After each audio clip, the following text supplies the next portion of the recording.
paman-pamanku semua,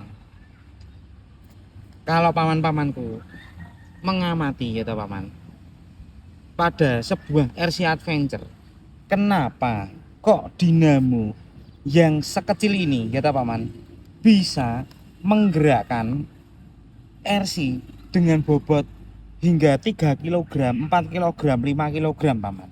Nah, apa yang bisa atau apa rahasia di balik kekuatan itu paman?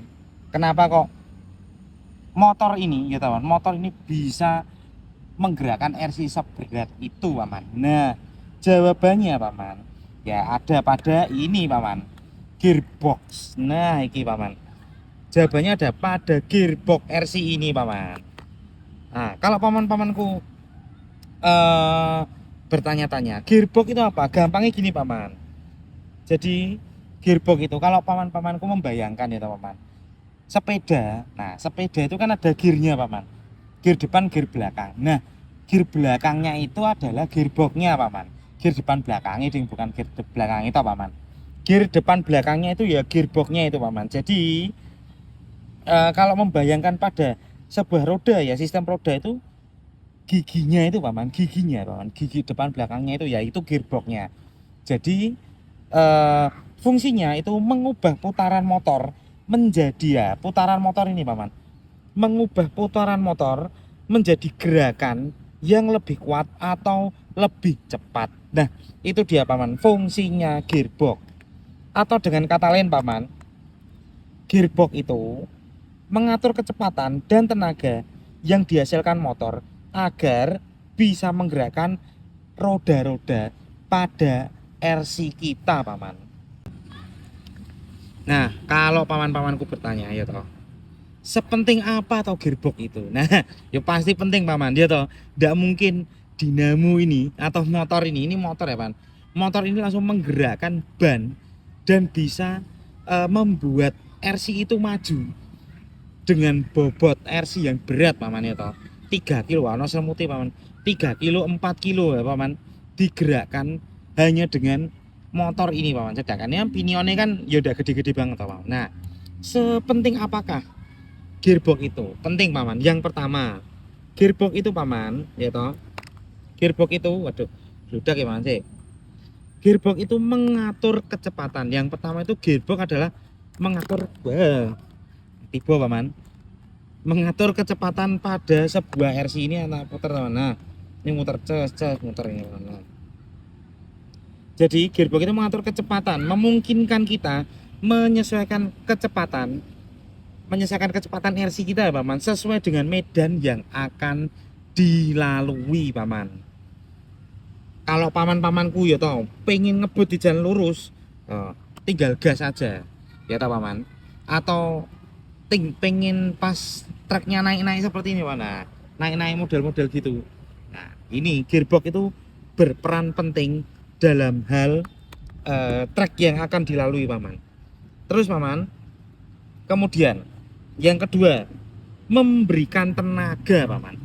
Gearbox itu membantu menyalurkan tenaga motor ya dari sini ya paman, dari sini sampai ke ban. Jadi sini masuk gearbox, kopel terus crown bevel as nanti ban muter ya paman.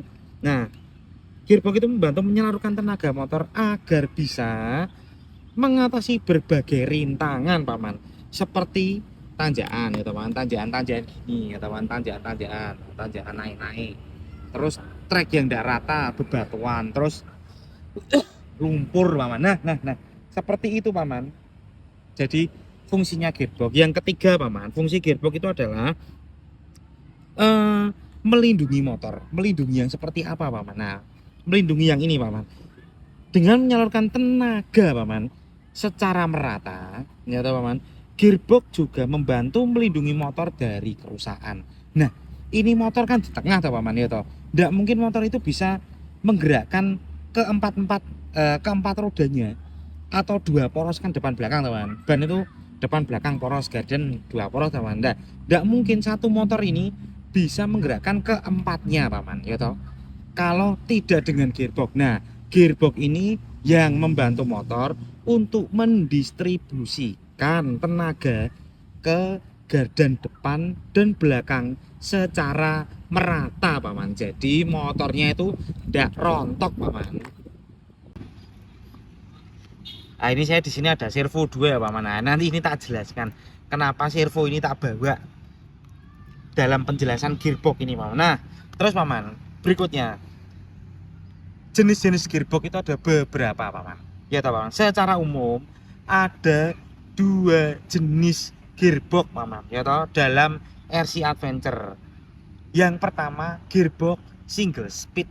Nah single speed itu apa toh paman? Nah gearbox single speed itu paman, gearbox single speed itu jenis yang memiliki satu rasio yang tetap paman. Jadi rasionya itu hanya 1 karena dia single speed toh paman. Nah cocok untuk medan yang relatif datar dan tidak terlalu membutuhkan ya paman, membutuhkan penyesuaian kecepatan. Jadi ya single speed aja paman. Contoh kayak sepeda ya toh paman.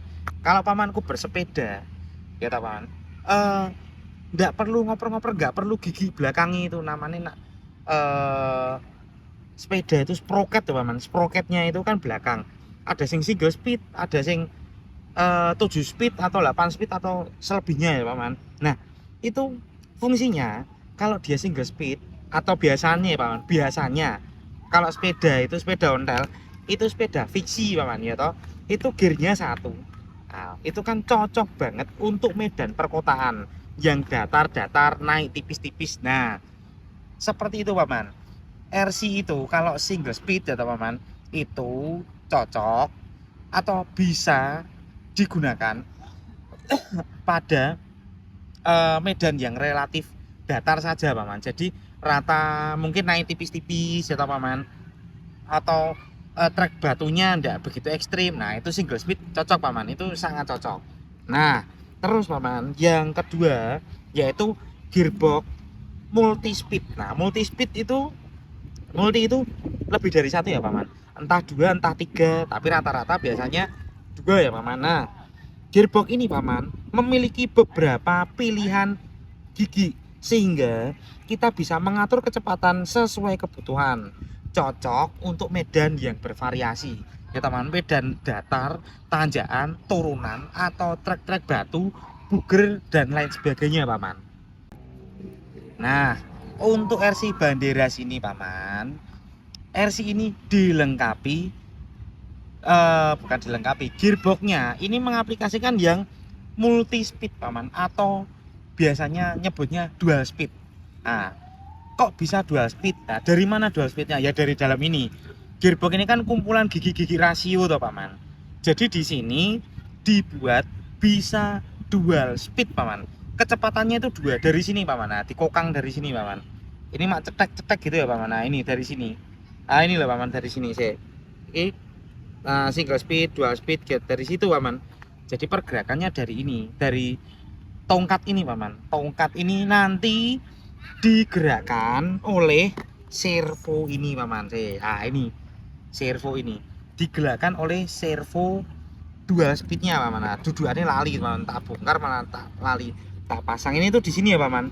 Nah ini nanti di sini paman, dia nanti ketemu ini, nah ini paman, ini nanti nempel di sini, ces, nanti digerakkan maju mundur. Nah ini dual speed paman. Nah keunggulannya dual speed itu ya paman, kalau seandainya paman-pamanku pas menggunakan RC Banderas ini di trek yang datar bisa menggunakan yang high speed paman. Jadi paman-pamanku tinggal dioper aja, cetek. Nanti ngopernya dari mana? Dari tangan? Oh tidak, dari remote paman ya, dari remote tinggal pencet aja, tek, les, tinggal lep, langsung ini pindah ke single speed. Jadi paman-pamanku kalau mau melewati trek yang rata surface gini ya paman. Nah surface rata gini, rata-rata gini, nah itu bisa menggunakan yang single speed paman. Jadi speednya konstan, rata, dan cenderung kenceng ya paman, cenderung buanter kalau pakai yang high speed paman. Jadi lebih bisa cepat. Nah kalau pas ketemu trek dengan kontur yang naik turun kayak gini paman, kontur-kontur naik turun gini paman ya toh, atau medan yang berat yang membutuhkan torsi besar, tinggal diogleng aja paman. Ini servo ini nanti dipencet, cetek, geser, krek, langsung di sini ngoper, jeglek, langsung berubah menjadi low speed paman. Jadi kok low speed, low gear paman ya toh, bukan high gear dan low gear ya teman. Nah, low gearnya ini mampu melewati trek-trek yang medannya itu tidak rata, cenderung naik atau cenderung berat ya paman. Jadi trek-trek yang apa ya paman, butuh torsi besar, butuh tenaga besar, tinggal dioper. Nanti giginya di dalam ini langsung ngoper, berubah jadi low gear paman. Nah, keuntungan kedua paman, ini kan dual speednya digerakkan oleh servo paman. Nah, biasanya kebanyakan yang di pasaran itu bawaan pabriknya ini paman, servo yang menggerakkan tongkat ini untuk merubah dari high ke low, itu ukuran yang kecil paman, ukuran servo yang mini atau yang nanggung paman. Tapi paman, di RC Banderas ini itu ukurannya sama persis. Wah, sih semut ya paman. Ukuran servo penggeraknya untuk dual speednya itu sama persis dengan servo steering paman. Ukurannya plek ketiplek gitu paman. Sih tak tempel ke ya paman. Iki nak dikira ngapusi kok paman. Si lah kok ini. Oh gini aja paman. Si. Lah, ukurannya sama tak paman, ini depan belakang ya paman. Nah, ini paman, ukurannya sama persis dengan servo steering paman. Jadi, seandainya paman-pamanku ingin merubah ya paman, ingin merubah servonya dari gear ini, maksudnya servo dual speed ini, seandainya terjadi problem, paman-pamanku tidak membutuhkan atau tidak bingung untuk mencari servo penggantinya paman. Nah, jadi paman-pamanku, jika ingin mengganti servo bawaan untuk yang dual speednya ini, tidak perlu repot-repot ngukur atau apa ya paman, repot-repot mencari pengganti, karena ukuran yang nanggung itu paman, itu susah dicari paman. Jadi servo-servo yang ukuran di bawah ini atau yang nanggung, biasanya kan ada servo mini ya paman. Terus di atasnya mini itu ada, nah itu servo nanggung, ukuran nanggung itu susah dicari paman. Nah, kalau susah dicari, seandainya paman-pamanku pas butuh kepepet, butuh cepet lah kan repot paman. Tapi kalau ukurannya sama dengan servo steering, nah paman-pamanku tinggal search aja di e-commerce, langsung saja servo 1/10, nah, pasti muncul berbagai merek, tinggal pasang aja paman. Jadi tidak perlu repot-repot ngukur, karena ini sudah pasti fix atau pasti untuk servo steering dan servo dual speednya ukurannya sama paman. Enak atau paman ya? Wes, dua keuntungan itu sudah didapatkan paman-pamanku dari sebuah gearbox RC Adventure Banderas paman. Nah, penjelasan ini itu sudah apa ya paman, sudah menjelaskan semua mengenai kegunaan, fungsi, dan jenis-jenis dari gearbox pada sebuah RC, dan terutama menjelaskan gearbox dari RC Adventure Banderas ini paman. Video selanjutnya saya akan membongkar gearbox ini paman. Kira-kira gearboxnya itu dalamnya seperti apa, nanti kita review lebih mendalam paman. Wis, video ini saya buat segini dulu saja paman, karena sudah mulai mendung paman. Ini siang-siang guys, mendung ya, namanya bulan Desember, ber itu katanya memang bulan-bulan yang hujan ya paman, bulan-bulan teles ini paman ya toh. Nah, wis gitu aja paman video ini saya buat. Terima kasih paman-pamanku semua. Kalau paman-pamanku pengen sharing mengenai gearbox pada sebuah RC Adventure atau gearboxnya RC Banderas sendiri yang paman-pamanku sudah beli, silakan langsung di kolom komentar paman. Kita akan balas secepat mungkin ya paman. Dan kalau paman-pamanku ingin sharing apapun mengenai RC Adventure, bisa langsung di kolom komentar. Kita tunggu paman-pamanku semua komentarnya, kita berinteraksi di kolom komentar ya paman. Wis, gitu aja paman video ini saya buat. Terima kasih paman-pamanku semua. sehat selalu, bahagia selalu, ceria selalu. Sampai ketemu lagi Paman di video-video selanjutnya.